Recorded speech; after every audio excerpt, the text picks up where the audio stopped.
Hola a todos, bienvenidos. Estamos transmitiendo en vivo desde ShyraFaceYoga. Tenemos el honor de tener un día más a Keshavaji aquí para compartir conocimiento de Yoga-Vedanta directo desde la India. Él ahora mismo está en el sur de la India, conectándose con nosotros para compartir de forma altruista este conocimiento con todos nosotros. Incluso hoy no hay luz allá y él está aquí compartiendo con nosotros. Entonces, vamos a darle la bienvenida, agradecerles. Thank you so much, Keshavaji, to be here. Thank you. Namaste. Hari Om. Hari Om. Hoy vamos a continuar con la serie que venimos desarrollando sobre mantras. Hoy vamos a hablar de mantras sin nada yoga.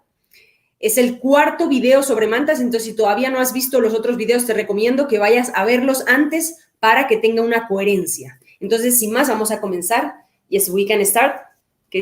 Keshavaji, and I will translate. So we were discussing the mantra yoga. So using the mantras for purification of the mind and heart, what we call Yes. Antahkarana Shuddhi. So Antahkarana Shuddhi is one of the important sadhanas. So in fact, all the sadhanas what we do is for Antahkarana Shuddhi. So Antahkarana means purification of the mind and heart, and the mantras are the great tools for the purification of the Antahkarana. So Antahkarana Shuddhi. So the preparation is most important.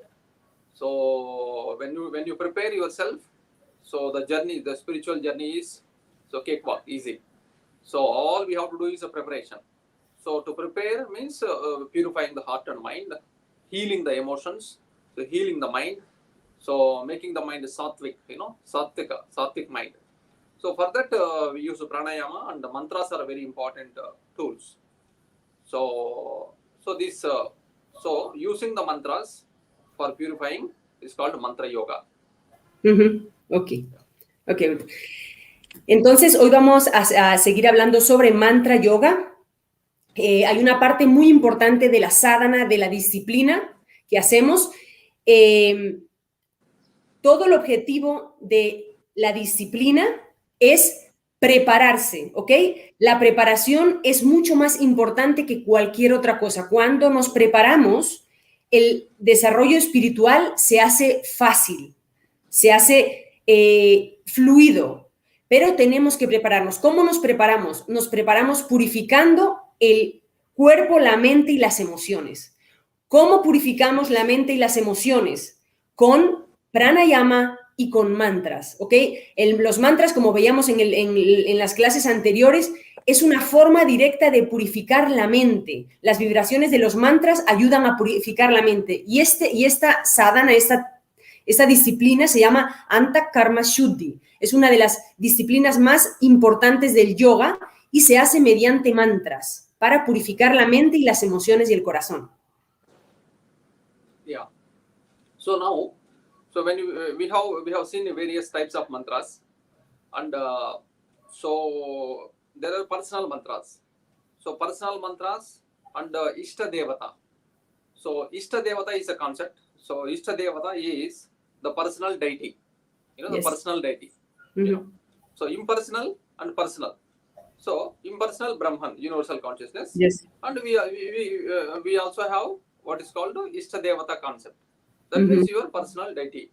So the personal deity means the deity. So whom you propitiate. So you choose your deity. So according to your inclination, any deity. So this deity is nothing but the Parabrahman, the universal. We are invoking the universal consciousness in a particular. So invoking that universal conscious energy in a particular form. So that becomes Ista Devata. So Ista Devata, then there is a mantra for the Ista Devata. So Ista Devata becomes everything for you. Okay, you can have one or two more Ista Devatas also. So depending on the function and principle, so that Ista Devata is propitiated. So Ista Devata concept. Then there is a mantra for Ista Devata. So usually, so for Ista Devatas, so usually we get a mantra initiation. So we get a mantra. So initiation from the gurus, from the masters. So the mantra which we get as a personal mantra, It's also called Guru Mantra. It's also called Guru Mantra. So we receive the mantra from the master, from the teacher, so from the Guru. So one who has already gone through, one who is already has been chanting for so many years, and one who has got the mantra siddhi. So one who has got the mantra siddhi. So that means the master has received the mantra from his master or her master, and they have been chanting, and they got the mantra siddhi. And so we receive the mantras from the masters, one who has those who have got the mantra siddhi. So that means the mantra works. Mantra is much more powerful, you know. Yeah. So it's like Okay. And normally when you receive the mantra from the master, it doesn't have to be only one mantra, yeah? Or they always pass the same mantra? It depends. It can be same mantra, or it can be many mantras. Sometimes combination. So if you have mantras, if the master has mantra siddhi, it has the siddhi of any mantra. Siddhi, depending on when the master has got many mantras, so when the what is called Purascharanam. So Purascharanam is a technical word. That means you receive the mantra and you chant. So that many 100,000 times of the letters of the mantra. So for example, Panchakshari mantra. Panchakshari means 5 letters Shiva mantra, Om Namah Shivaya. So that means you have to chant 500,000 times. So when you chant 500,000 times, so it becomes siddhi. It gives mantra gives the siddhi.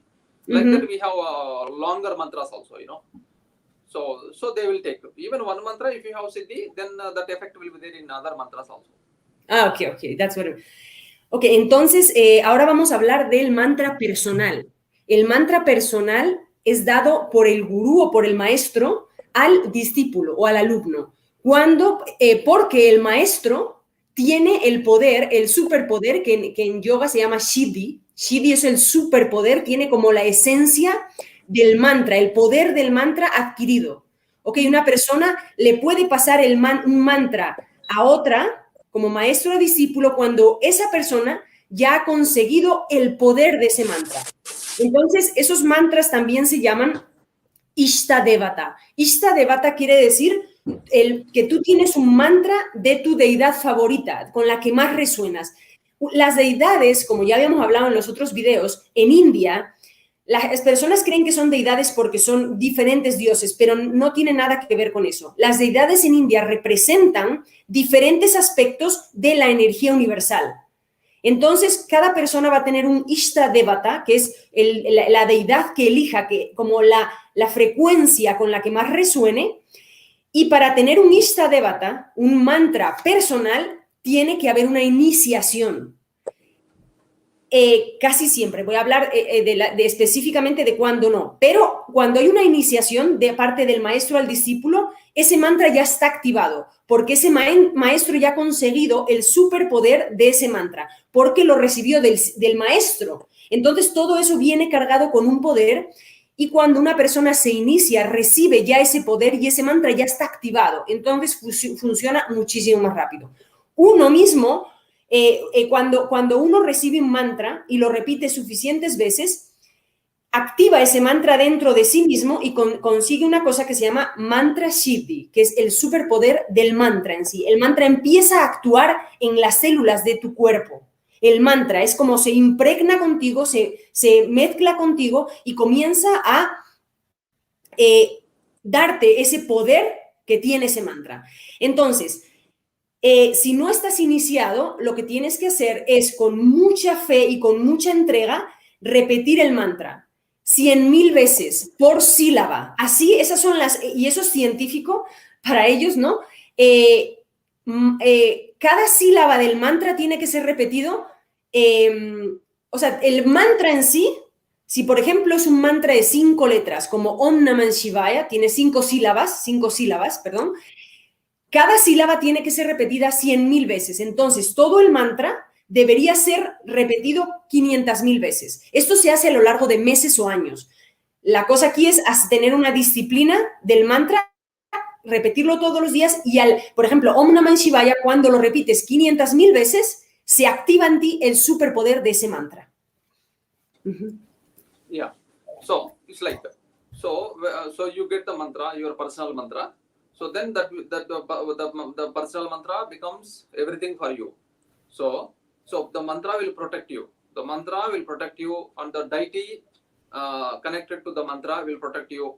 So everything you get from the mantra and the deity. So for purification of the antahkarana shuddhi, purification of the mind and heart, and also any other desires. So also you can ask for the mantra and the deity, like that. So these mantras we receive from the masters. So they are called guru mantras, and so there is a diksha also. So there is a diksha. So diksha means the initiation. So initiation. Usually we get the mantra. So in a ceremony. So there is a small ceremony. So we approach the master and we ask for the master mantra. So if the master already knows you, then according to your inclination, so they may give you a particular mantra, or they can give you general mantra also.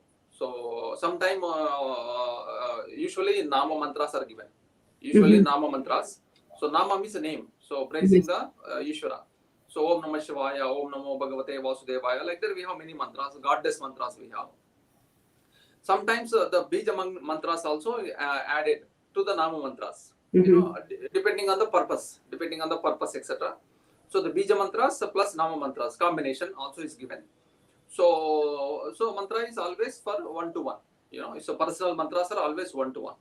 The same mantra may be given to many people, but that doesn't matter. When you are getting the mantra initiation, diksha from the master, that means it is for you, the connection between you and the mantra.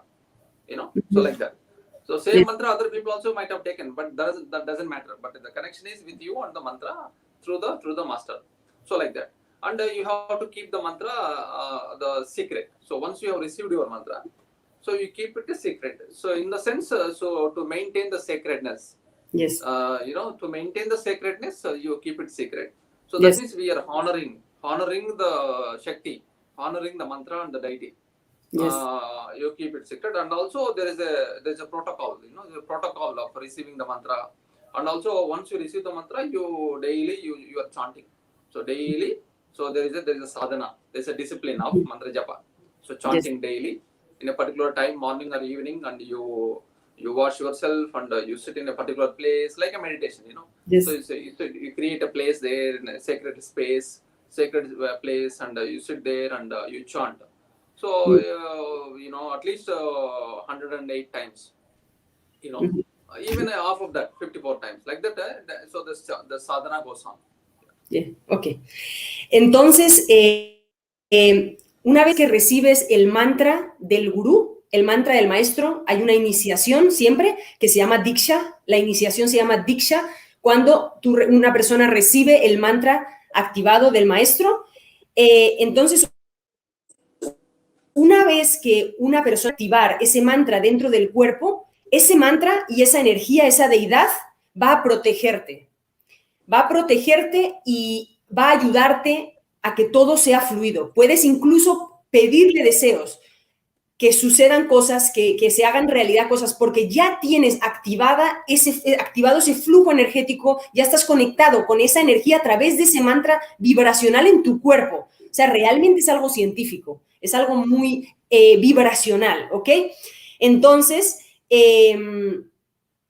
una persona recibe el mantra a través de una diksha, que es una iniciación con el maestro. Una vez que recibe ese mantra, también recibe un protocolo de cómo hacer la sadhana, la disciplina para cantar ese mantra. Entonces tiene que buscar un lugar sagrado. Bueno, cuando lo recibe, el mantra es siempre secreto.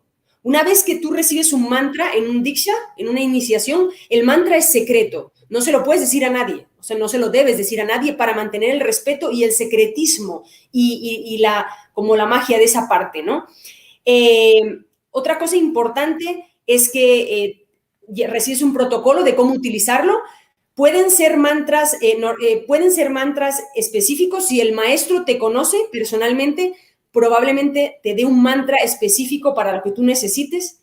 para las inclinaciones que tú tengas energéticas de lo que estés haciendo. Si no te conoce, quizá te dé mantras generales que igual están activados, que son los que tienen la palabra nama, que es una saludación, y también de deidades específicas, o sea, energías específicas, ¿no?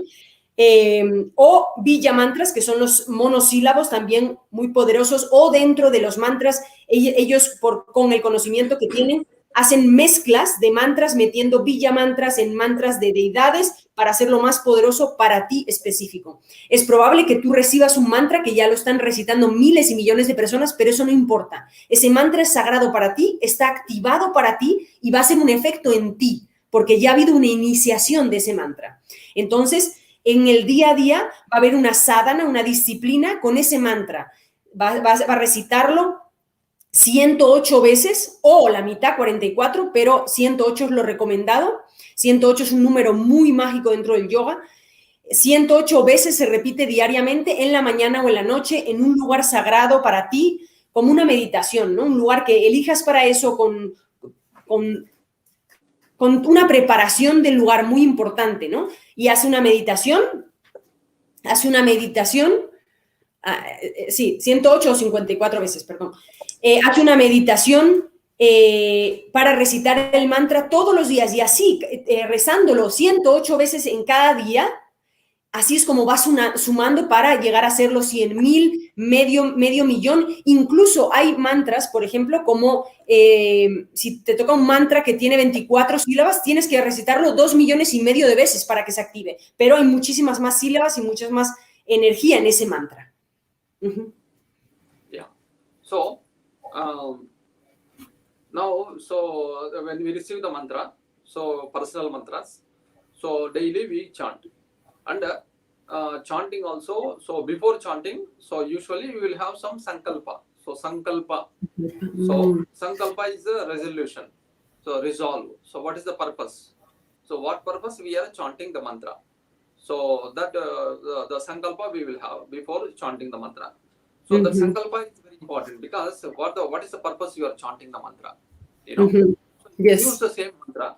You can use the same mantra, Om Namah Shivaya, Panchakshari mantra, so for the Antahkarana Shuddhi. But if you also use the mantra for other purposes also, you can say that. So if you don't say any sankalpa, that means usually the mantra we are chanting for, so Parameshwara Prityatam, that means for the Antahkarana Shuddhi, for the purification of the mind and heart. But when you say sankalpa, and I'm chanting the mantra, so for this particular purpose, so that's important. So your intention is important. Your awareness, the awareness, your intention. So what purpose you are chanting is also very important. Ok, entonces, ahora le hago la pregunta de Natalia. Es muy importante la intención que le vamos a poner al mantra. Si no en yoga hay una cosa que se llama sankalpa, que es una intención, un propósito, un propósito que le hagamos. Se puede utilizar para diferentes sadhanas, para diferentes técnicas, pero en este caso una sankalpa sería el objetivo por el cual estamos cantando el mantra. Entonces, si tenemos un objetivo específico que no sea solamente la purificación mental, emocional, entonces debemos recitarlo antes de cantar el mantra. Por ejemplo, si tenemos una sankalpa, podría ser estoy sano, por ejemplo. Si vas a cantar hacia un mantra de salud, entonces vas a hacer la sankalpa de estoy sano y todo lo que tú quieras de sankalpa. Y se dice antes del mantra, hay una intención. Si no dice sankalpa, entonces se utiliza el mantra como purificación de la mente y el cuerpo. There is one question of one person that is asking why you have to sing it so many times. Why 100,000 per syllable? Yeah. So it's like when you chant 100,000 times of each syllable, so of the each letter of the mantra. So then only it gives you the result because it has to transform oneself.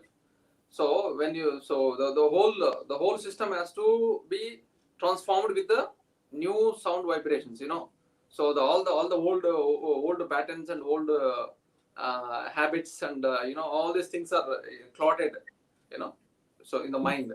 So 100,000 times. So chanting, so it restructures completely, a complete restructure of the subtle body. The causal, we have the causal body, the subtle body, and the causal body. So the subtle body has to undergo transformation. So for that, so the reverberation of the mantra. So all the energies that are stored, all the samskaras, all the imprints that are stored in the mind. So it has to be transformed. So the mind has to be transformed. So for that, so this is the mantra has to be chanted that many times. So it brings all the changes, all the subtle changes, all the vibrations what we create. So then the transformation comes to the pattern. So you break the regular pattern. For that you need that. La razón por la que hay que cantar cada sílaba 100,000 veces es porque la vibración de esa sílaba, la vibración de ese mantra va a comenzar a cambiar nuestra vibración, va a comenzar a transformar cada célula, cada átomo de nuestro cuerpo va a verse transformado por ese mantra y eso requiere un tiempo, requiere un número de repeticiones.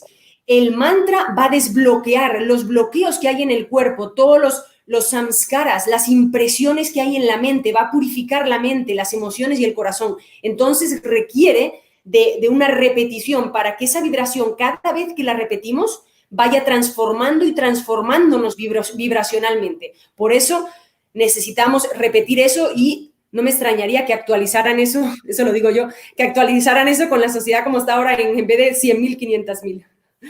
Okay, yeah. So that's what the spanda. So so the doctrine of vibration, So according to the doctrine of vibration, the mantra shastra, mantra yoga. So the whole mind is nothing but the sounds. So all the unconscious sounds, unconscious thoughts, everything is stored there. So it has to be transformed. For that, consciously, deliberately, you chant a mantra, and the mantra has got its power. So this conscious and deliberate chanting of the mantra will transform. So you need that because the mind has been carrying all kinds of patterns and all kinds of conditioning. So much of conditioning is there in the mind. So for a long time, so memories and all the so all the stuff. So to transform this, you need so so maybe for some people, those who have got already prepared, already people, always there is a gradation, So for them, they may not need that many times, but usually we need so longer chanting. So that's why the transformation comes. Se necesitan todo ese número de veces porque el mantra va a ir desbloqueando la mente, va a ir transformando la mente. Hay muchísima estructura mental que el mantra tiene que romper, muchísimas impresiones, muchísimas creencias profundamente arraigadas en la mente. Entonces, todo eso lo tiene que desbloquear el mantra. Entonces, dependiendo de la persona, por supuesto, hay personas que están mucho más desbloqueadas, mucho más liberadas ya, y el mantra va a actuar mucho más rápido. Pero una persona común que tenga los bloqueos, la mentalidad de una persona normal y no tan normal, porque las personas tienen muchísimos bloqueos inconscientes, va a llevar esas repeticiones, porque necesita llegar muy profundo en la mente. Hay muchas capas de samskaras, de bloqueos mentales y emocionales, muchas capas que el mantra tiene que ir penetrando para ir desbloqueando. Esto es ciencia de la vibración, entonces va a ir desbloqueando capa por capa vibracionalmente el cuerpo, la mente, las emociones. Entonces eso lleva su tiempo. Yeah. So in the Patanjali Yoga Sutras also, so there is one sutra that is Abhyasa Vairagyabhyam Tan Nirodha. So Abhyasa Vairagya. So these are the two things. Abhyasa means a repeated practice. So repeated practice with the dispassion. So dispassion, yamas and niyamas, following the yamas and certain lifestyle, and a repeated practice. So that repeated practice for constantly for a length of time, so with a shraddha, with a full enthusiasm and reverence to the mantra, so that brings the transformation. So that is why, so number of times are prescribed to chant. So now, so we have the sankalpa. We have seen the sankalpa, setting the intention. Yes. And also the shraddha. So shraddha is very important. So shraddha is a word which is difficult to translate. So you can say Shraddha is a trust in the trusting the process. Yes. So trusting the process. So you have the trust in the whole process, and also you have the confidence on yourself, confidence on oneself, and the confidence on the whole process, and the reverence, the perseverance, the perseverance, enthusiastic urgency, the energy that required to take, So this is what is called Shraddha. So there is a trust, there is a faith. So faith is not a blind faith, but the faith is so like a trust, So you trust in the process, and this is going to work, So that confidence and perseverance, that is called Shraddha. So that is very important. Yes.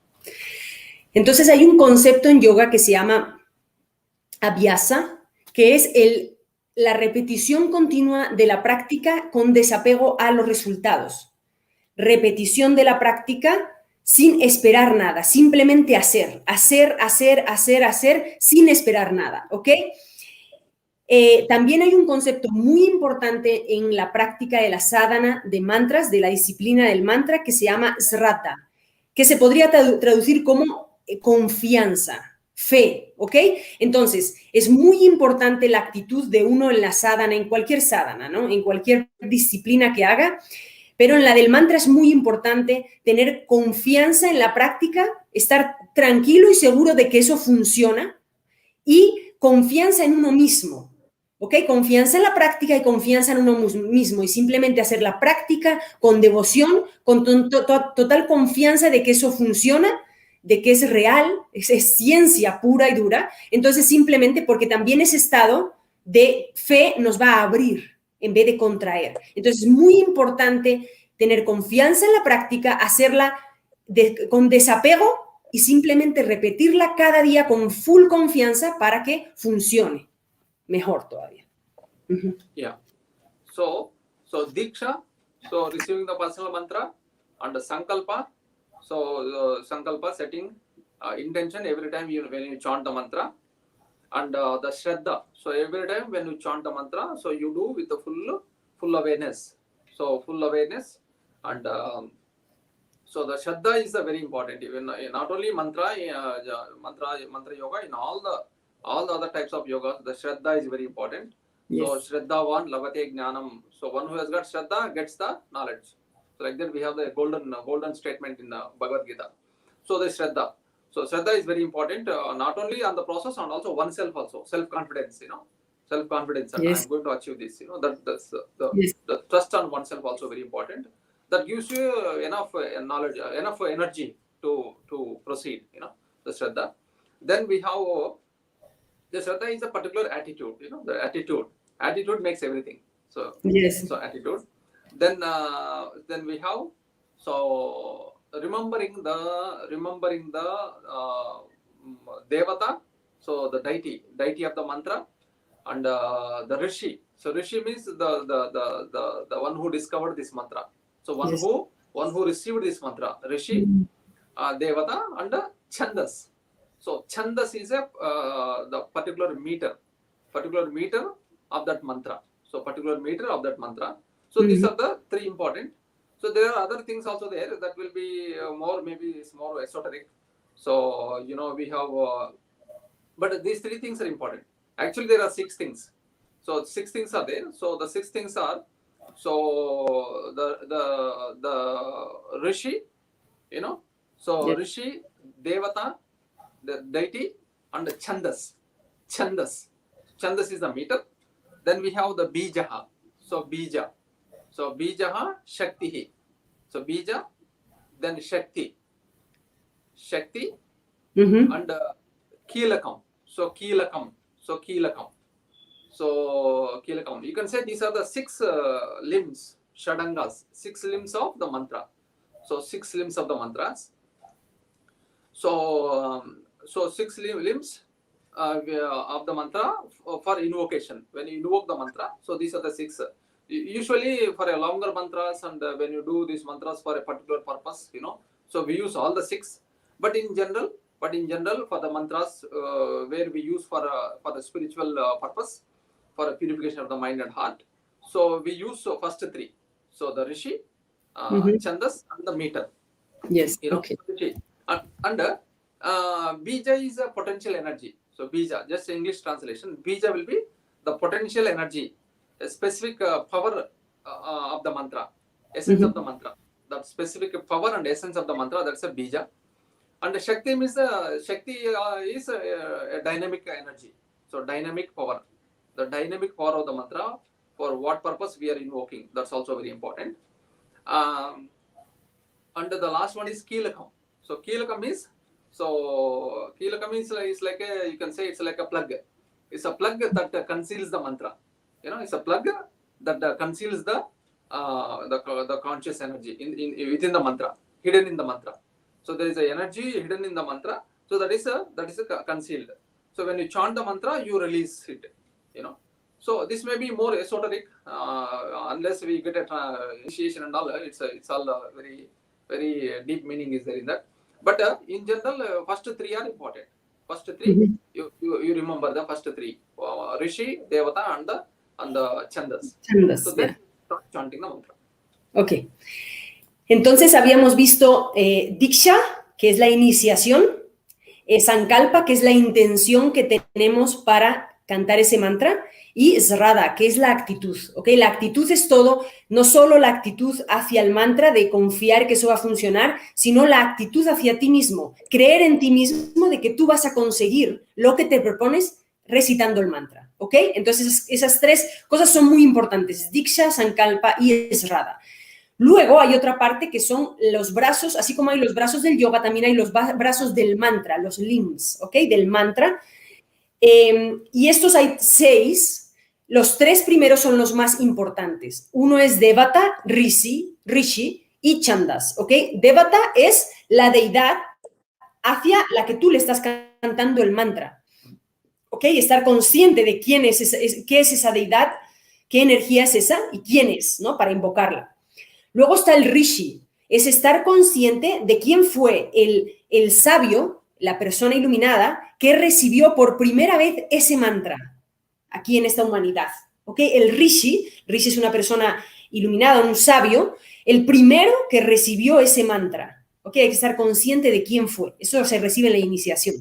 Y también Chandas. Chandas es muy importante, es el metro, es cómo se canta ese mantra. Los mantras no se cantan con cualquier ritmo. Los mantras tienen una métrica y una forma de cantarlos para que sean efectivos. Esto es muy importante. No podemos modificar el mantra como nos dé la gana, ponerle la entonación que sea, sino que el mantra tiene que ser cantado como lo recibimos en la iniciación, tal cual.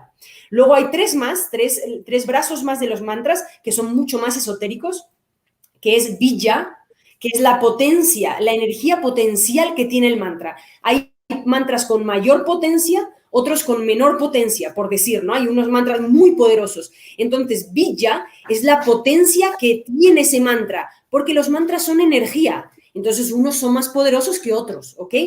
También está el Shakti. El Shakti es el poder dinámico que tiene ese mantra. Uno es el potencial energético, y otro es la energía dinámica que tiene ese mantra, el por qué lo cantamos y el poder que tiene dentro ese mantra. Y luego está Kilakam. Kilakam es el poder, otro aspecto que es cómo se va a soltar ese mantra dentro de uno y cómo va a actuar dentro de uno cuando consigamos ese número de veces específicos para que nos transforme. Entonces, todo esto es una práctica que se considera esotérica ahora porque es desconocida, pero es una práctica física y súper científica de transformación energética.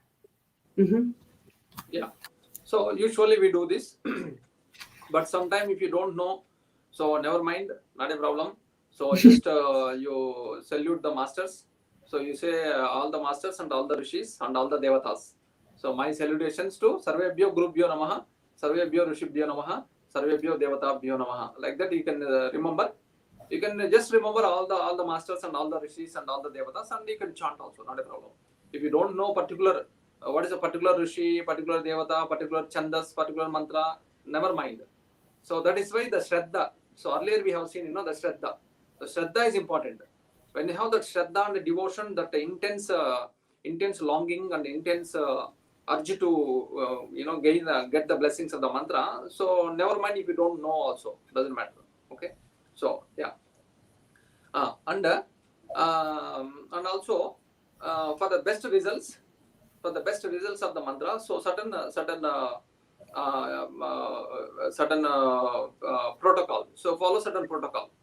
So for example, receiving the mantra diksha, I said, so we're receiving the mantra. But if there is no master around, let us say there is no master around, nobody is there to receive. So what to do? Never mind. So always there is a exception always there. So never mind. So you take any mantra, what you feel, and keep chanting. So so if there is nobody there to give you mantra, never mind. So you completely surrender to the mantra and take any mantra that which resonates with you.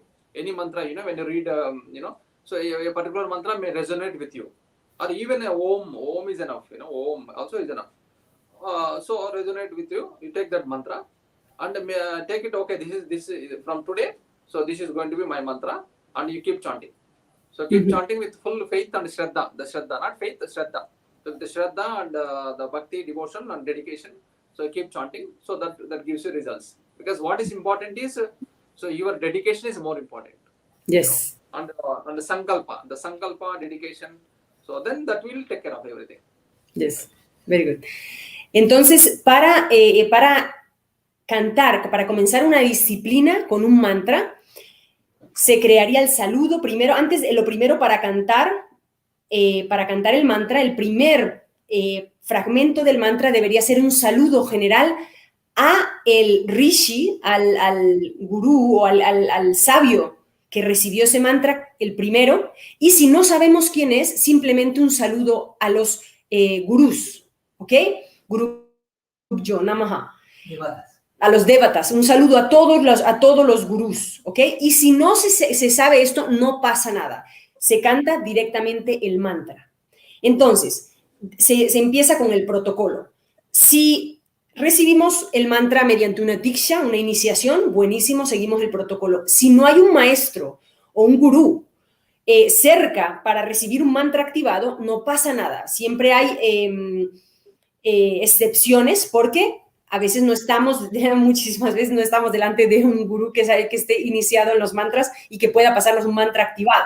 Entonces, simplemente uno, con sraddha, lo que hablábamos antes, con pura actitud, con muchísima fe y muchísima entrega, muchísimo bhakti, muchísima devoción. Esa es la energía. Nosotros que estamos creando un campo vibracional de devoción que es muy poderoso en el cuerpo. Entonces, simplemente comenzamos a cantar el mantra. ¿Cómo elegir el mantra? Si no nos lo pasa un maestro, leemos un mantra y de repente conectamos con ese mantra. Escuchamos un mantra y nos conecta, sentimos algo hacia ese mantra. Ese es nuestro mantra. Entonces, desde ese día decides que ese va a ser tu mantra y con total devoción comienzas a cantarlo, aprendes a cantarlo bien y comienzas a cantarlo 108 veces al día. Por ejemplo, empiezas con tu sadhana y con total fe y dedicación sigues cantándolo y sigues cantándolo. Lo más importante, es más importante la actitud, la devoción, el surrender, el entregarse profundamente al mantra. Es mucho más importante incluso la actitud que la iniciación, porque la actitud es lo que va a ayudarte a abrirte y que ese mantra haga efecto. Es muy importante la actitud de uno para abrirse, para soltar y que el mantra pueda hacer efecto, no hacer resistencia a ese mantra. There is one question of someone asking how powerful is Mahamrityunjaya mantra. Yeah, Mahamrityunjaya mantra. Yes. Mahamrityunjaya mantra.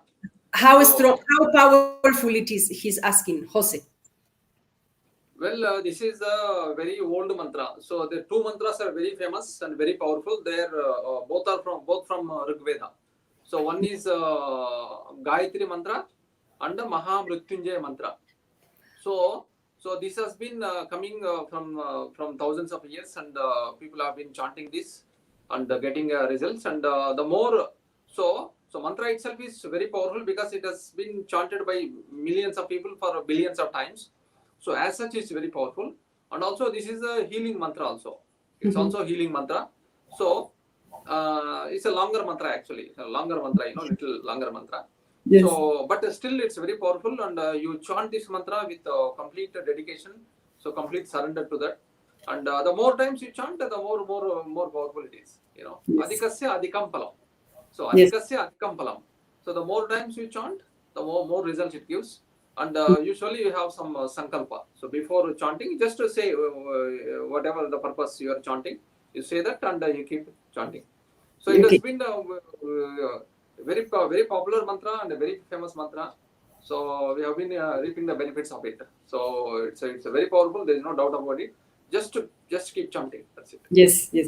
And when you do the sankalpa, is like Yoga Nidra, you have to say it 3 times or only 1 time? No, only 1 time is enough. Okay. 1 time is enough. Yeah. Okay. So Yoga Nidra sankalpa is also sankalpa, but it's a little different. So different purpose. Different purpose. There we are trying to go into the subconscious and unconscious mind. So here it's like your purpose. You are stating the purpose. What for the you are chanting. Yeah. Entonces él dice que ese mantra, Mahamrityunjaya mantra, es muy poderoso, es un mantra antiguo como el Gayatri mantra, son de los mantras más antiguos que hay de la Ayurveda, es un mantra de sanación, entonces tiene miles de años, ha sido cantado por millones de personas, billones de veces, entonces está extremadamente cargado. Entonces simplemente si te conectas con ese mantra, lo que tienes que hacer es aprendértelo bien, lo más impecable que lo puedas cantar, y antes de recitarlo, simplemente haces tu sankalpa, tu intención de por qué quieres cantar ese mantra, cuál es tu objetivo que quieres conseguir cantando ese mantra, haces esa invocación, esa sankalpa, y simplemente recitas el mantra. Es un mantra largo, entonces lo recitas las veces que puedas, y poco a poco va a ir activándose y dando efecto. ¿Ok? Es un mantra de sanación. Yes. Yeah. So there are some studies also. So how the Mrityunjaya mantra works, like there are some studies also. So lot more scientific study has to be done. So how it affects the brain and nervous system, subject to neuroscience, you know, mantras and subject to neuroscience. Like that they are doing some studies also. So recently also there was some study how Mrityunjaya mantra affects the mind, brain, etc. So maybe you can Google and see. So Mrityunjaya mantra and the scientific study, like that you see, you can see. Yes, yes, very good. I will translate that. Entonces, se han hecho estudios con ese mantra específico. Hace poco se han hecho estudios científicos occidentales, puede decir, porque pues en India hay estudios científicos que son probados por personas en repetición y en efectos. En Occidente se dicen científicos porque son probados por máquinas, ¿no? Pero hay estudios científicos que han estudiado sobre este mantra, cómo afecta al cerebro. Pueden escribir en Google estudios científicos sobre ese mantra, cómo afecta al cerebro, cómo transforma el cerebro, y ahí van a ver, están jóvenes todos estos estudios con los mantras, cada vez se están haciendo más porque es obvio los efectos que tiene. So, Mahamrityunjaya mantra used for healing and also to prevent unnatural, for example, unnatural death or any accidents, etc. So before travel, we chant the mantra and travel. So and also somebody is ailing, so where we chant the mantra for them for healing. So for recovering from the disease, etc. So very famous mantra. Yeah. Ok, I will translate. Entonces, ese mantra también es un mantra muy poderoso para la salud, también se utiliza para protección con todo lo que tiene que ver con la salud. Para antes de viajar cantan ese mantra para protegerse, y también se le puede cantar a una persona que pueda estar enferma. Freddy pregunta si el mantra tiene que tener siempre una intención o simplemente puede cantarse para enfocarse en el presente y estar en plena conciencia. Freddy's asking if the mantra always have to be chanted with the intention or just simply can be sing to be in the present and be full conscious of the moment. Yeah. You can not necessary. You can just so when you do a sankalpa, you are using the mantra for a particular purpose. But if you don't do any sankalpa, that means automatically the mantra for purification. Yes. Purification automatically is a default. It's a default means when you don't say any sankalpa, any purpose, so that means it's automatically this is for your spiritual upliftment. Yes. So opening up the heart chakras.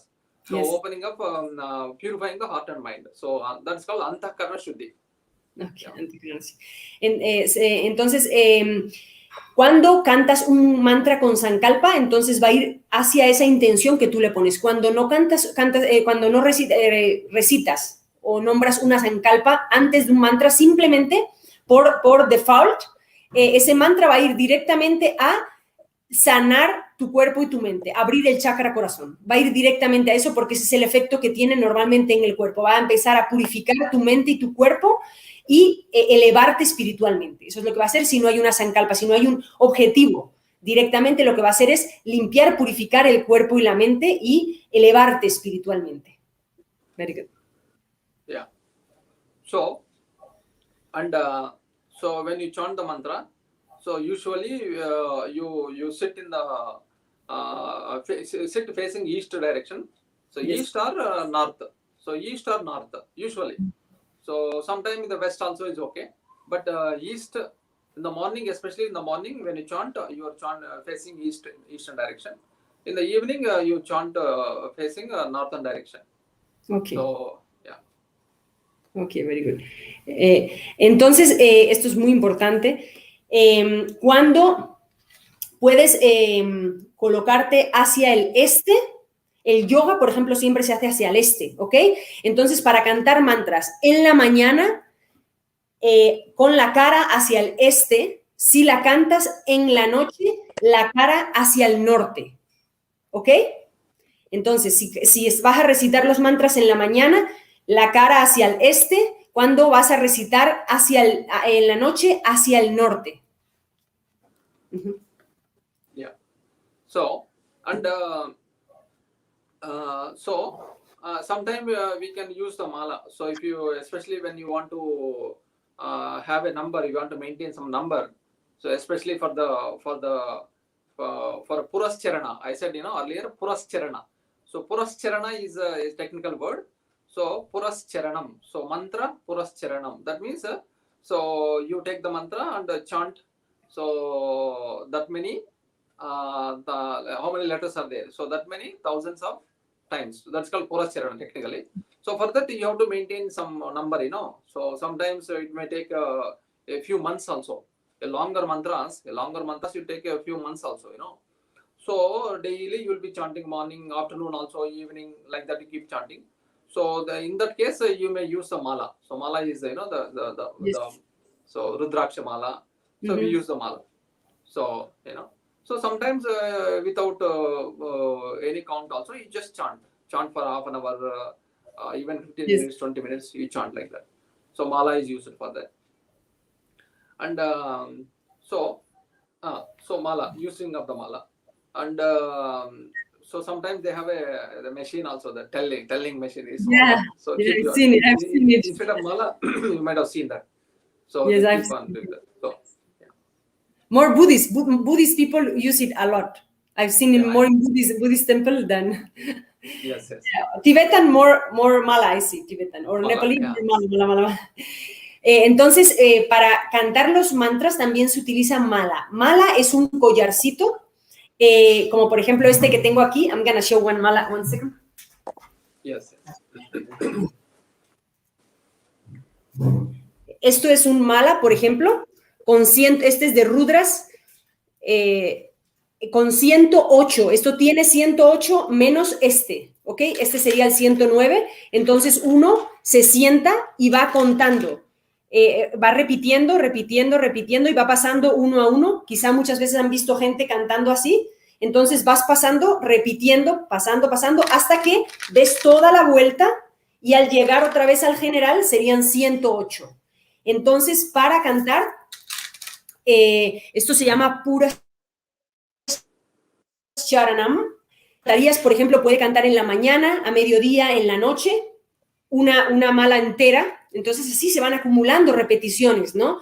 Y también puede cantarlo durante el día. Por ejemplo, si quiere parar y cantar simplemente sin el mala 5 o 10 minutos, puede repetirlo. Pero así es una forma de tener una cuenta y llevar una disciplina. Puedes cantar 3 malas, 2 malas al día. Y depende de lo largo que sea el mantra, va a llevar entre 10, 15 minutos o puede llevar media hora, 45 minutos. Depende, es como una meditación. Yeah.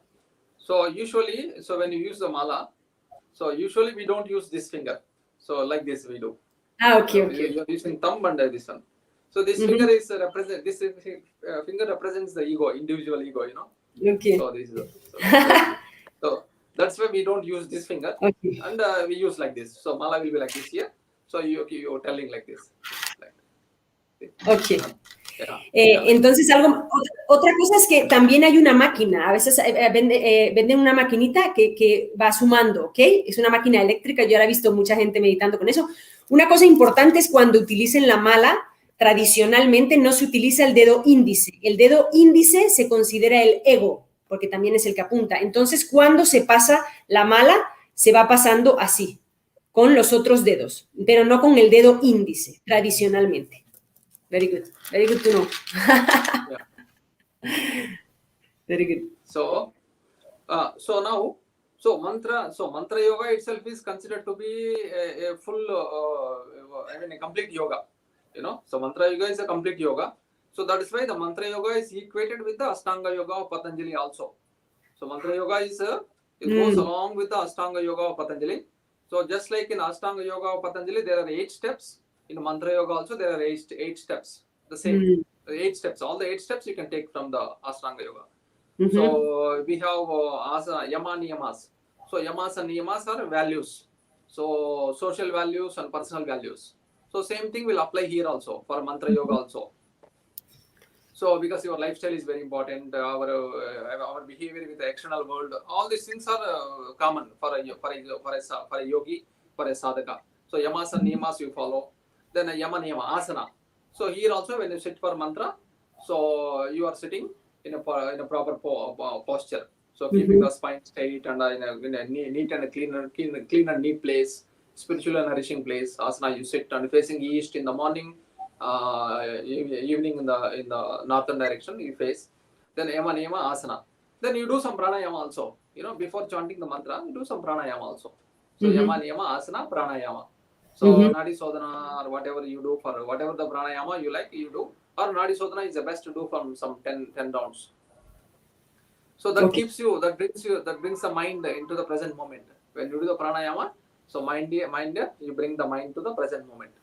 So in fact, the pranayama also we do with the mantra. So it's called Sagarbha pranayama. So pranayama with the mantra.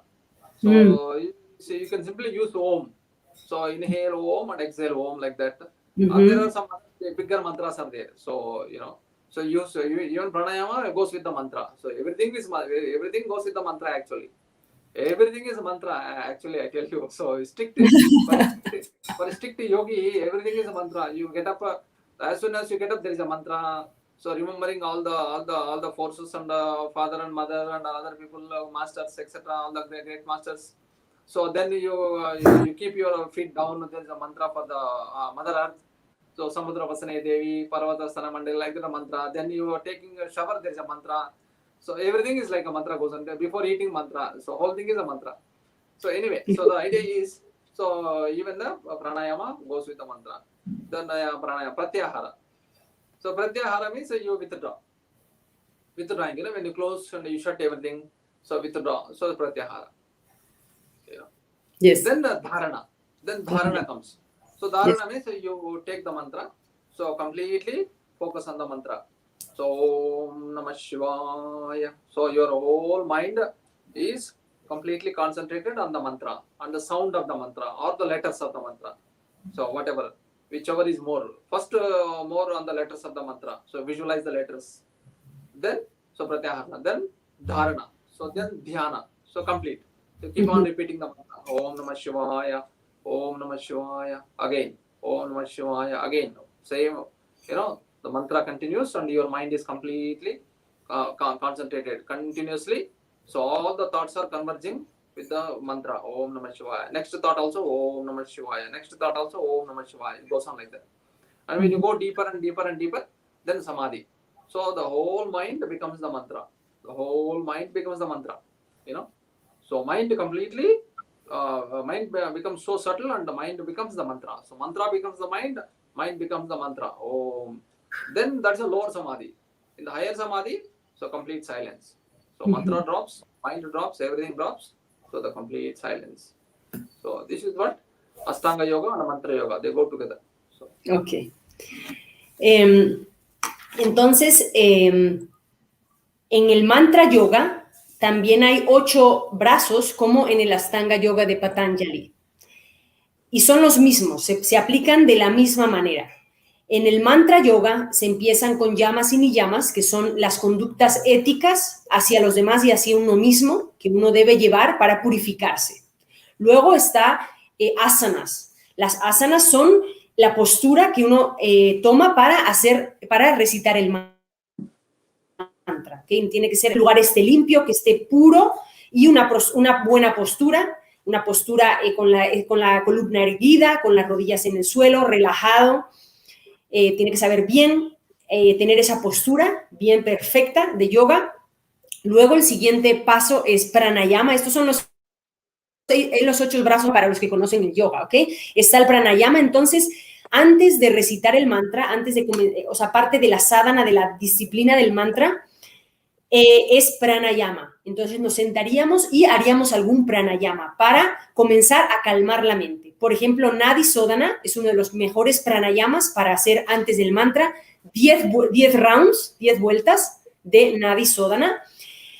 También se utilizan mantras, ya cuando uno está haciendo una disciplina del mantra, también se utilizan mantras dentro del pranayama. Entonces, el más fácil sería Om. Cuando inhalas Om, exhalas Om, inhalas Om, exhalas Om, pero ya estás recitando mantras. Si no se te ha dado un mantra específico, ahí pueden ir Bija mantras y otro tipo de mantras en el pranayama. Pero si no, Om es suficiente.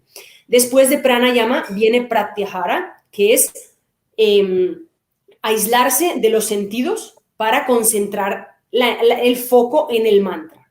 Luego sería dharana, que es comenzar a repetir el mantra como foco, ¿ok? Utilizamos el mantra, viene un pensamiento, por ejemplo, utilizamos Om Namah Shivaya, viene un pensamiento, repetimos Om Namah Shivaya, viene otro pensamiento, Om Namah Shivaya, nos quedamos repitiendo el mantra, Om Namah Shivaya, repitiendo y repitiendo, hasta que llega un momento en el mantra se mezcla con la mente, y esto sería dhyana o samadhi bajo. Entonces, cuando el mantra está repitiéndose solo en la mente, el mantra se repite en la mente. Cuando pasamos a el último nivel de los 8 pasos, que es el samadhi, ahí ocurre el silencio absoluto. ¿Ok? Los yogis que utilizan el mantra yoga, tienen mantras para todo, ¿ok? Se despiertan y recitan un mantra de agradecimiento a los gurús, a los maestros, a la vida en sí mismo. Se posan los pies en el suelo, recitan un mantra de gracias a la tierra, a la madre tierra. Van a ducharse, recitan un mantra para ducharse, para limpiarse, para purificarse. Antes de comer, recitan un mantra. Entonces, así tienen mantras para todo. Los yogis que practican el mantra yoga. Yo lo dije, dharana, concentración. Yes. Yeah. So this way, so there are 8 limbs are there in the mantra yoga also. So now, so finally this we have already touched, but quickly we'll do that. So ways of chanting the mantra. So the different ways of chanting the mantra. Yes. So basically there are two types, two categories. So you can say one is Vachika and Manasika. So Vachika and Manasika. So Vachika means the loud chanting. So Vacha means the speech. So Vachika. And Manasika means internal chanting. So more internal chanting, you know. So Vachika is again, one is Vaikari and Upamshu. So Vaikari is a loud chanting. So loudly you can chant. So using your vocal cords. So you chant Om Namah Shivaya, Om Namah Shivaya, like that. Even the singing and all this comes under this Vachika, Bhajan, etc. also is a part of the Vachika. Then Upamshu. So Upamshu is like internal chanting. So internal means so little sound without producing the sound. There can be a lip movement. Lip movement will be there, and some kind of movement in the vocal cords and voice box. It's internal. It's a murmuring. Some sound. Yes. So whispering. Whispering sound. Yes. So saying the mantra without producing any sound, but you can hear your own. So you're chanting and you can hear your own whispering sound. So this is the upamsho. So then we have manasa. So manasa japa means mental chanting. So mentally chanting. So it's also called antar japa. It's also called antar japa. So antar japa, internal mantra. So you're chanting and there's no movement in the lips, movement of the lips and vocal cords and voice box. There is no sound, but you're chanting internally. Internally you're chanting and you can also use the mantra, the mala. Sir, mala will be you can also use the mala and you're chanting internally. So this is a little more difficult. So each one is a little more. Each progressing step is more difficult but more effective, more powerful. And finally the last one is what is called ajapa japa. So ajapa japa. So ajapa japa is so mantra synchronizes with the natural rhythm of the mantra, rhythm of the breath also. So mantra synchronizing with the natural rhythm of the breath and very very little effort. So mind is very very subtle and very little effort, but complete absorption. So mantra is happening effortlessly and spontaneously in the mind, and there is a complete absorption of the mind with the mantra. So each one is more difficult. You can see that. So first one is easy, and we need that in the beginning. In the beginning, because the mind is like that, so you start with the Vaikari. So chant the mantra loud, so that it's easy for you to focus. So then slowly as you progress, when the mind becomes more and more subtle, more and more purified, so upamshu. So then, but more effective. It's more effective. Then mental chanting is more effective, but maybe difficult, but more effective. Then that goes to more deeper ajapa japa. Then finally, from ajapa japa, then silence. That's the highest. Silencing the mind. That's what we call laya yoga. So laya yoga. So laya yoga, mantra yoga, nada yoga, they're all connected. Nada yoga we will see in the next class. Yes. So they're all connected. Laya. Finally, what is the aim is? Aim is purifying the mind, purifying the heart and mind, and finally resolving the mind into the pure consciousness, its source. That's the end. Yes, very good. Entonces, para recitar el mantra, hay varias maneras de hacerlo. Ya vimos en la clase pasada, hablamos de esto. Hay una forma de hacerlo y es la forma en que se empieza, ¿ok? Se empieza paulatinamente. Una de las maneras es cantarlo en voz alta, que es como se llama Vaikari, que es cantar el mantra en voz alta, ¿ok? Y eso es importante al principio porque la mente necesita escuchar ese canto para concentrarse. Entonces cantaríamos Om Namah Shivaya, Om Namah Shivaya, Om Namah Shivaya. Lo cantaríamos alto. Una vez que ya podemos mantener la concentración y mantenemos el foco, por ejemplo, durante las 108 veces, pasaríamos a Upansho, que es susurro. Entonces ahí pasaríamos a cantar el mantra solo con un movimiento de labios, un poquito de movimiento de las cuerdas vocales, como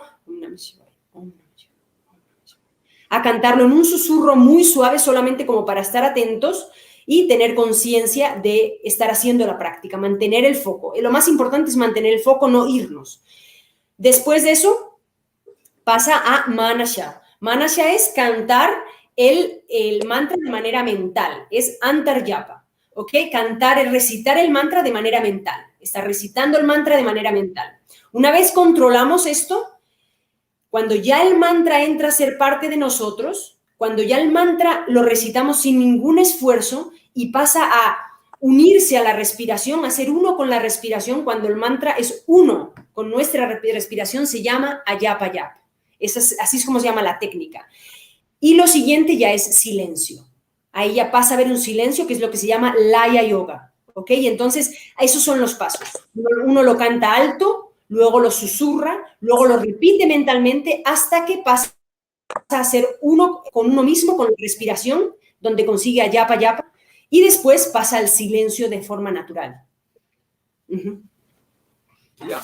So finally, the aim of mantra yoga is resolving the mind. So resolving the mind and transcending the mind.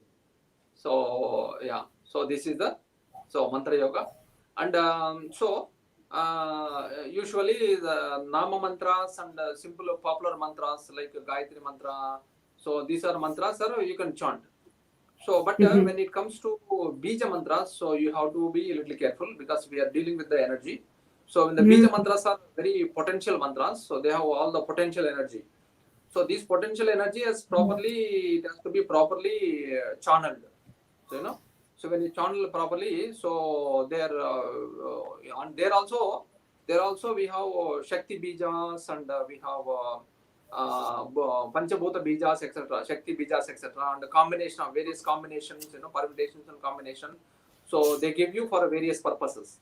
So certain mantras also very powerful. So very powerful. So you have to be careful when you're chanting. There are some restrictions. Not restrictions, but there are some protocols you have to follow. So usually you have to, when a Bija mantras means you have to receive these mantras, and there should be some guidance for that chanting. So especially when you are taking Bija mantras. So the masters, they will tell you. So you have to chant in a particular time, and there is some restrictions you should not do. Certain things you should not do when you are doing mantra, etc. So there you have to be little careful. So so mantra is for all good. Mantra is for all good, but at the same time we are dealing with the energy, so you have to be little careful. So you have to handle properly. So you have to honor the mantras. You have to honor the energy. So properly you have to chant. And also because it's a energy, it's affecting the whole system. It affects the whole system because our whole human body is nothing but energy, and all the systems which are working, all the rhythms of the body is all nothing but energy. So you have to be, sometimes certain things are very sensitive. So certain systems are very sensitive. So for that you have to be little careful, especially when it comes to the Bija mantras. So that they will tell you. So the masters, they will tell you. But the Nama mantras are not a problem. Nama mantras like Sri Rama, Om Namah Shivaya, or Durga Namaha, Matre Namaha. These mantras you can keep chanting. So Bija mantras, there are some Bija mantras which are properly initiated. Okay. And also Bija mantras, advice is, so Bija mantras are the women, the mothers. So don't chant the Bija mantras during the monthly cycles, etc. So because that will affect your system, especially your reproductive system, etc. Even the men also, certain mantras are not advised to chant particular times, etc. So that's also there. That's also very much there, because we are dealing with the energy. Yes, so when you say energy, so energy is always has got to, you can use for a good purpose. You can also, that has got a negative effect when you don't do properly. So that is the caution. So caution we are giving, not in the sense that you should not chant. It's not in that sense, but in the sense that you have to use properly. Yes, so yes, that yes. side. Total. Entonces, los Bija mantras son los mantras monosílabos, que es solo una sílaba. Esos mantras tienen muchísima potencia energética. Entonces, hay que utilizarlos con muchísimo cuidado. Hay mantras como, por ejemplo, Gayatri Mantra o los Nama mantras, los que son de devatas, de deidades, o Om Namah Shivaya. Ese tipo de mantras famosos se pueden cantar. Hare Rama, o los mantras hacia Rama, hacia cualquier devata se pueden cantar libremente, pero los Bija mantras hay que tener bastante cuidado. Los Bija mantras tienen muchísimo poder. En este caso estamos trabajando con energías, entonces tenemos que saber muy bien cómo trabajan esas energías y cómo utilizarlos, porque pueden ser incluso peligrosos, ¿ok? Los mantras normales, como Nama mantras de los devatas y los mantras famosos generales, son completamente seguros para cantarlos, pero los Bija mantras, los mantras monosílabos y las combinaciones hay que tener mucho cuidado y debe ser con una guía. Esos Bija mantras tienen protocolos de cuándo cantarlos, cuándo no cantarlos, y hay que tener mucho cuidado. Por ejemplo, hay Bija mantras que las mujeres no deben cantar durante el periodo, porque afectan al sistema reproductivo. Hay mantras que los hombres no deben cantar en determinados tiempos, porque estamos jugando con energías, y hay sistemas del cuerpo que no aguantan o son sensibles a esa vibración. Entonces, con mantras con Bija mantras hay que tener cuidado y más bien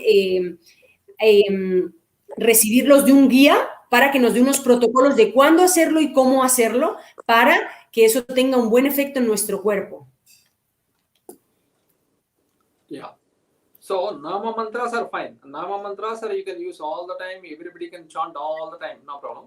But when it comes to the Bija mantras, since they have a higher frequency, so that may affect certain people. That's why, and also the pregnant mothers also not advised to chant Bija mantras. Yes. Bija mantras. Other mantras they can chant. Other mantras they can chant. Om Rama, Namah Shivaya, Sri Rama. They can chant, but Bija mantras. So yeah, this is the precaution. So yeah. So any questions? Yeah, there is 2 questions. Natalia that is here, she's asking if by intuition or providence, a mantra we can receive a mantra by intuition, and if this is valid, if we can repeat a mantra that we receive by intuition. Yes, no problem. So you can so by intuition means so that also your higher consciousness is by giving you this mantra. You take it like that. It's as valid as receiving the mantra from the master. So it's completely fine. So you keep chanting. So what is important is your dedication, the shraddha, the sankalpa, and with the shraddha, with the full bhakti. So dedication, you chant. So that will give you the result. That's also as efficacious as any other mantra received from the master. Not a problem. Okay. Entonces, él dice que cuando un mantra es recibido por una intuición, que uno siente que ese mantra es para uno, es porque está recibiéndolo de su conciencia suprema. Entonces, lo que tiene que hacer es con dedicación, con fe, hacia ese mantra, con entrega, con bhakti, con devoción, dedicarse a ese mantra y cantar ese mantra y focalizarse en ese mantra. Está todo bien y ese tiene el mismo poder que el que es recibido por un maestro, porque es recibido desde nuestra conciencia más elevada. Y hay otra pregunta de José, que es ¿qué poder o para qué se utiliza el mantra Om Namah Shivaya? There is another question from José about the power of Om Namah Shivaya. Yeah. For okay. What is used, for example. Yeah. So anyway, the previous one, yes. Previous answer. So the more dedication you have, the more shraddha and bhakti you have. So that will take care of any other things, So any other limitations also. So so that is why. So it is like so your perseverance is important, Yes. So many people receive the mantra from the masters, So but afterwards they don't chant. They don't chant yes. until they forgot it's gone. So but yes, then, the people those who have got so much of dedication, so much of interest and shraddha, they don't get the master. So what to do? Okay, never mind. That shraddha becomes your master. That shraddha, that particular energy you have, that enthusiasm you have, So that becomes your master, and you take whatever the mantra comes and chant. And yes. also the attitude of surrender. The attitude of surrender is very important. When you have that attitude of surrender, it becomes more powerful. Yes. Because you open universal energy, Yes. So that you have the attitude that I want the mantra to bless me, means it will bless that like that. Yes. So yes. In India, how easy can be. Mantra Diksha, Guru Diksha, and the people go. But imagine in Western countries, this is like a dream. But in India, it's like, Guru Diksha, let's go. We don't have nothing to do, we go, Guru Diksha. And after they forget the mantra. Crazy. Yeah. Different values. Yeah? Entonces, es muy importante la devoción. Siguiendo con Natalia, la pregunta que hizo, es muy importante la devoción, surrender, la devoción, porque eso te va a abrir a ese mantra. Hay mucha gente que recibe el mantra del gurú, porque en India se preparan días para Guru Diksha, por ejemplo, y ahí está el gurú dando mantras a cualquier persona que venga. Entonces es común, entonces la persona lo recibe y luego no lo recita, eso no sirve para nada, no se le activa. Uno tiene que hacer la práctica con devoción y con entrega. Okay, about Om Namah Shivaya. I'll come to that. Okay. So sometimes there is a family mantras. So there are some family mantras where so let us say somebody in the family, they have received the mantra from the master, maybe grandfather, great grandfather, but then it coming from the master. So from the father gives to the son, and the son to the next generation, and also the son mother-in-law gives the mantra to daughter-in-law, like that goes on. So mother also can give the mantra to the daughter. So mother can pass on to the mantra to the daughter. or a daughter-in-law. So like that, there are family mantras also there. So that means the father becomes your master, mother becomes your guru, like that. That also there. So Very mantra nice. will go on like a family to next generation, next generation, next generation. Sometimes even the malas, the mala we use. Yeah, very Even powerful. the malas also they will pass on to next one, like a jewelry and etc. They pass on to next, So like that also the mantras are there. So, or you can also have one or two more mantras also. You can take another mantra for a particular purpose. You receive the mantra, that also you pass on. Like that also there are mantras are there. Okay. También hay mantras familiares en India, por ejemplo, que el padre o la madre recibió un mantra del gurú y lo hace familiar, entonces puede pasárselo a los hijos, entonces el padre pasa a ser como el gurú del hijo, porque ese mantra ya está activado por el maestro, que se lo pasa al padre y el padre se lo pasa al hijo y así puede pasar de generación en generación. Lo mismo con las malas, también pueden pasar de generación en generación como una joyería, pero como una joyería cargada de todo ese mantra, ¿no? Yeah. So now, Om Namah Shivaya. So Om Namah Shivaya is the most famous mantra, most powerful mantra. So I told you now, the mantra, see, the first this mantra comes from the Yajurveda. So Panchakshari, it's called a Shiva Panchakshari mantra. And this mantra is, I think, the most powerful mantra after Om, So especially it's a Nama mantra. So especially it's a Nama mantra. So Gayatri mantra is also very famous and very powerful, but Gayatri mantra is usually initiated. It's an initiated mantra. So so it's a Veda mantra, and there is a lot of regulations there. So you have to chant the mantra. There is a Rishi. So Devata remember, and then there are restrictions. So, but Mrityunjaya mantra also famous, but Mrityunjaya mantra also Shiva. So Mrityunjaya mantra also we are propitiating the Shiva only. But then when it comes to the Nama mantra, so Nama mantra is a simple mantra. That's the most famous mantra is Om Namah Shivaya. Okay. So Om Namah Shivaya is a personal mantra for most of the people. But we can also chant Om Namah Shivaya for a spiritual for the spiritual benefit. So usually we chant for purification of the mind and heart. Usually for the purification of the mind and heart, we chant Om Namah Shivaya. So Om Namah Shivaya has the power to restructure the mind. So completely deconditioning the mind. So it's a deconditioning the unconscious mind, subconscious mind, all the patterns, and So that is why this is very powerful, especially in the context of meditation. So to remove the obstacles in the meditation, so to remove all the obstacles in the path of the spiritual path, so in the path of samadhi, so Om Namah Shivaya is a very powerful mantra. Okay. Yeah. And also the mantra, mantra when you chant more, so more people chant the mantra, it becomes more powerful. So so that is why it is so powerful. Yeah. Very good. Entonces, hablando del Om Namah Shivaya, el Om Namah Shivaya es muy poderoso, es un mantra muy antiguo también de la Ayurveda. Es el segundo mantra más poderoso después del Om, ¿ok? El Om Namah Shivaya es muy famoso y muy poderoso. También el Gayatri Mantra, que es un mantra muy famoso, pero el Gayatri Mantra es un mantra védico, de lo que hemos visto en otras clases. Y ese mantra tiene que ser con iniciación y tiene varias restricciones. Entonces, para cantar el Gayatri Mantra como un mantra de recitación, tiene que ser iniciado y tiene varias restricciones que hay que seguir para que este tenga efecto. Entonces, Om Namah Shivaya es un mantra que todo el mundo puede cantar, es totalmente seguro porque es un Nama mantra, todo el mundo lo puede cantar y es el segundo mantra más poderoso después de Om. Es un mantra, es uno de los mantras que recibe casi todo el mundo cuando va a recibir el mantra del maestro, porque es muy poderoso y muy efectivo y ya lo ha cantado tanta gente que está súper cargado.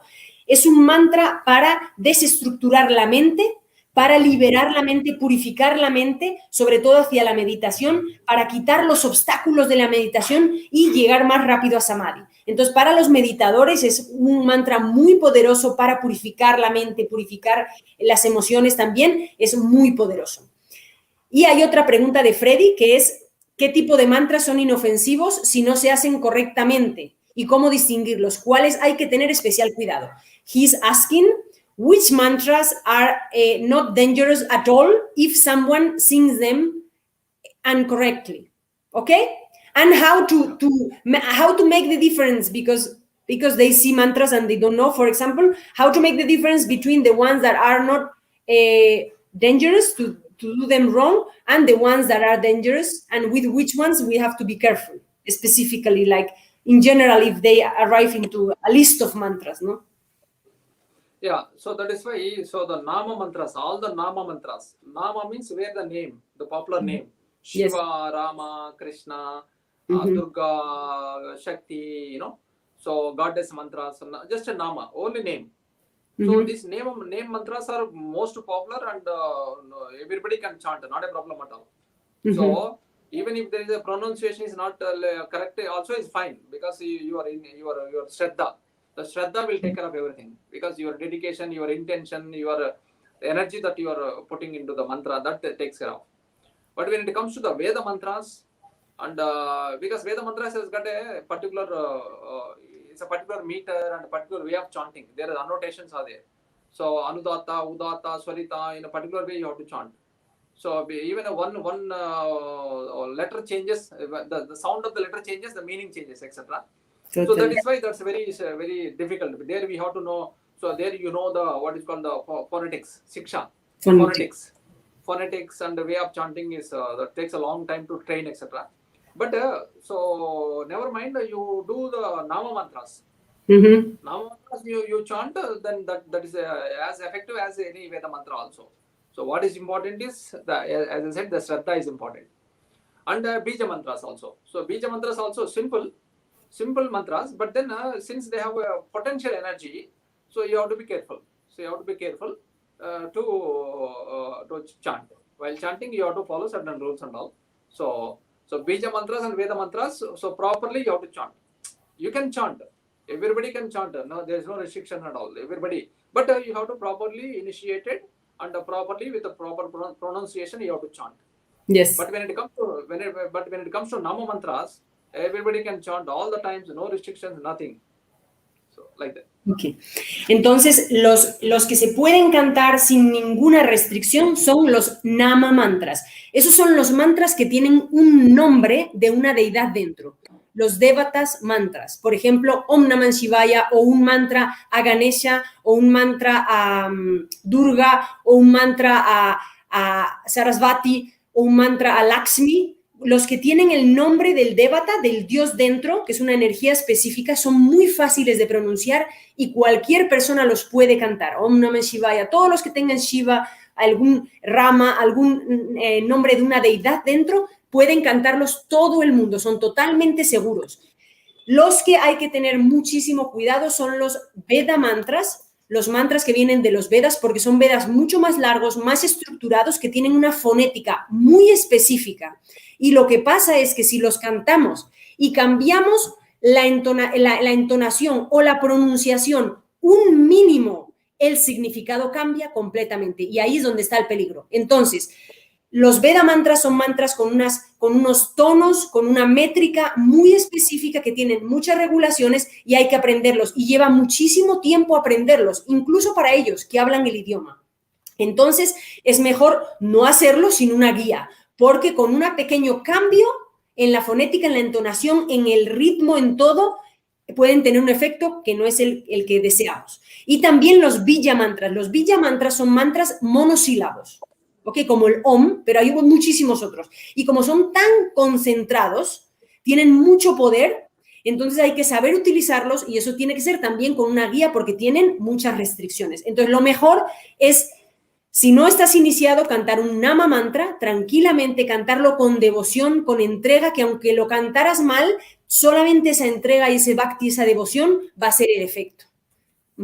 Esto no entiendo lo que dices. Que le pregunte sobre el mantra que lleva a meditación trascendental. Y pregúntale qué onda con los Sohan, y pregúntale que dé un ejemplo de un mantra de los que no se deben cantar, o qué onda con el alfabeto y la cosa nasal. Okay. Lipo is asking me some questions. Entonces, él me pregunta, hay un tipo de meditación que se llama meditación trascendental, que es muy famosa en el West, en el oeste, en Occidente. Se llama Transcendental Meditation, y ese recibe un mantra. Entonces, ¿cómo funciona ahí? He's asking about how it works transcendental meditation, because they are giving a mantra, no? And how does it work, this kind of meditation? Well, the transcendental meditation, there usually it's an initiation. They give the initiation mantra, and they will explain how to do, and all there's a ritual and the worship, etc. So here it's like we are using the mantra for meditation. So using the mantra for meditation. So any mantra is powerful. By chanting of any mantra is powerful, and the technique itself is designed like that. The technique is like that. So it will quickly take you to the transcendental state. What you call transcendental awareness. So transcending the mind and silencing the mind. So very powerful. Yes.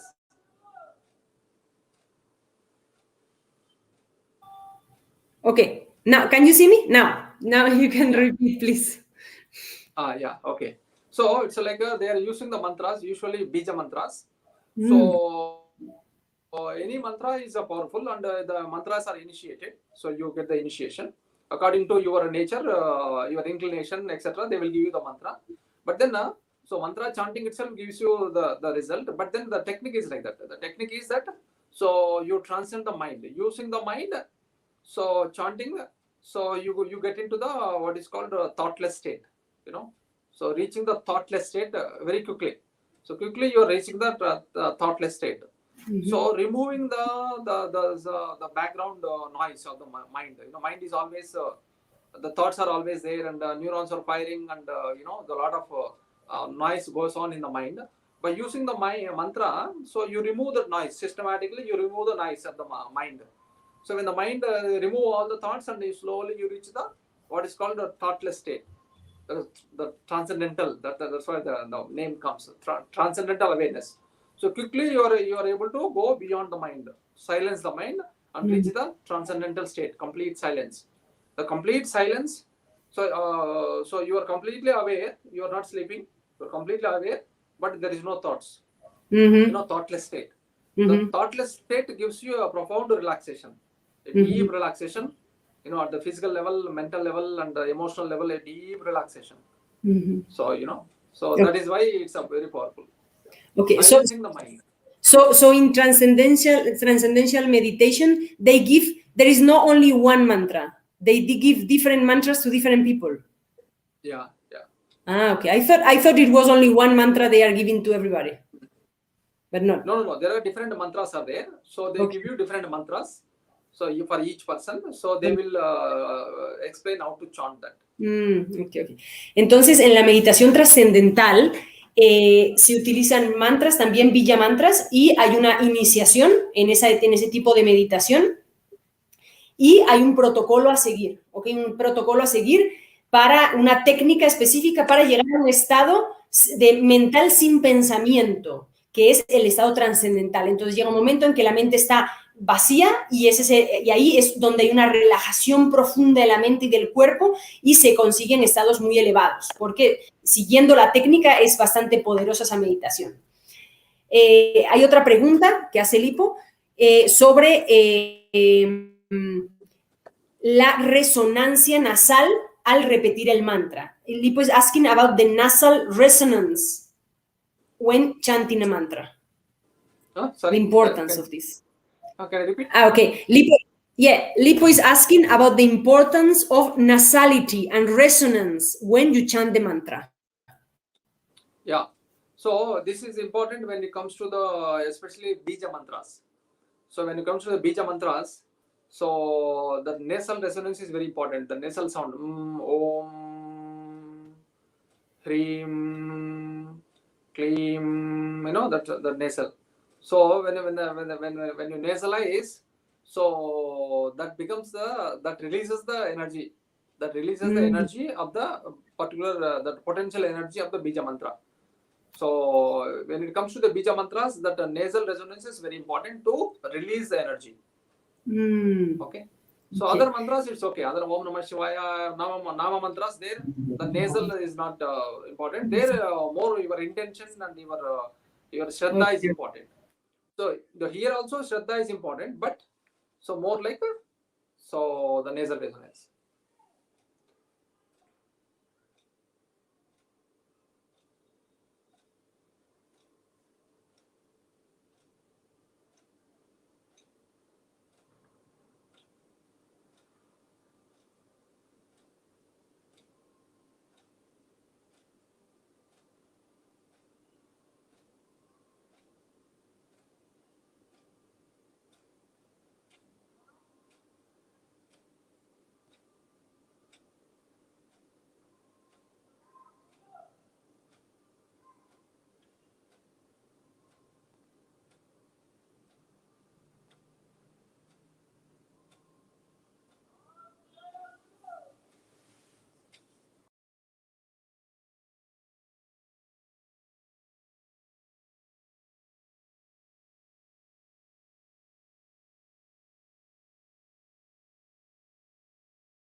Ok, seguimos en vivo. Se fue la conexión un momento.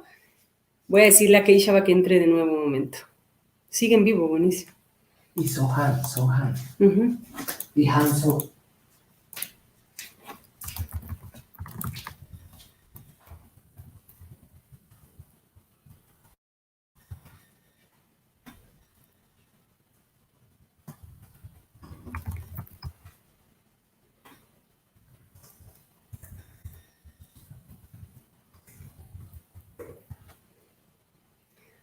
Ok, vamos a esperar a que entre Keshava, a ver si es el mismo link. 25. Porque estábamos, sí, es el mismo link, vamos a esperar a que entre, porque estábamos en una parte importante. Vamos a esperar a que entre. ¡Wow! Impresionante.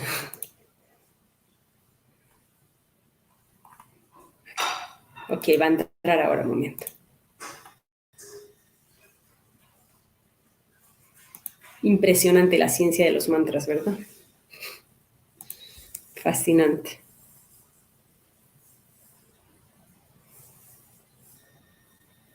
Hasta el voltaje tan grande que se fue el internet.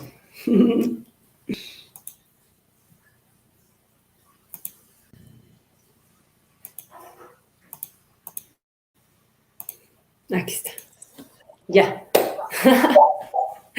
It totally collapsed. It totally went off completely. But when I came in, still a life going on. So I don't know, very weird. But Okay. we are I don't see your picture. You can see my picture? I can see you. No. Okay. So anyway, so if there are many questions, so we will have in the next class. So Yes. Before we go to the Nada Yoga, we will have some Q&A. Huh? Okay, perfect. Yeah. Okay. Thank you very much, Keshavaji. Okay. So Lovely. we'll close here today. We'll close Yes. it here. Yes. Muchísimas gracias a todos por estar aquí. Nos vemos el próximo jueves con más preguntas. Si tienen alguna pregunta, pueden hacérmela a mí en privado y yo se la hago a él el próximo jueves.